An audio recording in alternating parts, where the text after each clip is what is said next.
Mapagpalang araw mga kamamsi, maraming salamat sa walang sawang suporta pa sa panonood ng aking mga video. Siyempre, magsimula tayo ng pag-worship sa Lord para maging malakas sa dami ng ating ginagawa araw-araw. So for today, niluto ko muna ang potatoes and carrots para sa ating menu for today.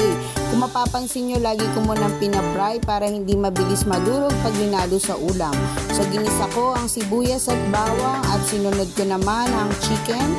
Yan, so sasangkutsahin ko muna yan hanggang sa medyo maluto. Ang ating manok, nilagyan ko ng patis para magkaroon na kaagad ng lasa. At binalik ko yung aking pinray na carrots and potato at hindi mawawala ang aking mga favorite na spices.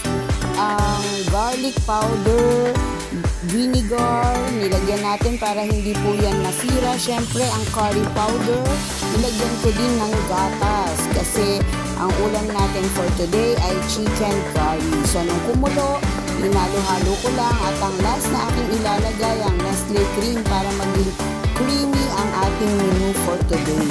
So, yan, hinalo ko lang at pinakulo ulit at pagkatapos, ready na muli ang aming lunch.